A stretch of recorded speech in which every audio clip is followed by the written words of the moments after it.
ਜਾਣਾ ਹੀ ਸਿਵਲ ਹਸਪਤਾਲ ਤੇ ਪੈਸੇ ਵੀ ਕੋਲ ਕੋਈ ਨਹੀਂ, ਪੈਸੇ ਵੀ ਘਰ ਭੁੱਲ ਆਇਆ। अस्सलाम वालेकुम, की है जे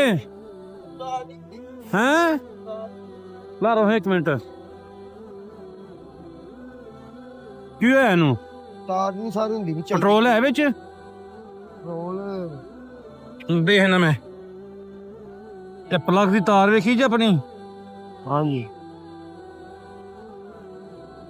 ਪੈਟਰੋਲ ਤਾਂ ਲੱਗਦਾ ਹੈ ਵੇ ਗੱਡੀ ਦੀ ਤਾਂ ਬਹੁਤ ਹੀ ਮਾੜੀ ਹਾਲਤ ਹੈ ਹਾਂਜੀ ਚਾਬੀ ਚੁਬੀ ਕੋਈ ਨਹੀਂ ਕੋਈ ਨਹੀਂ ਭਾਏ ਗੱਡੀ ਆਪਣੀ ਜੇ ਹਾਂਜੀ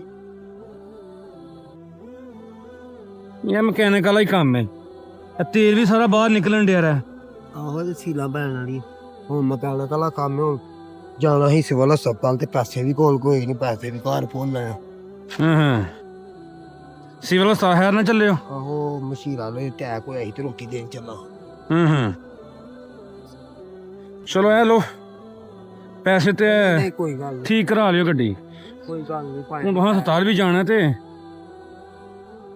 ਹੋ ਜਾਏਗੀ ਠੀਕ ਹੈ ਨਾ ਕਿ ਨਹੀਂ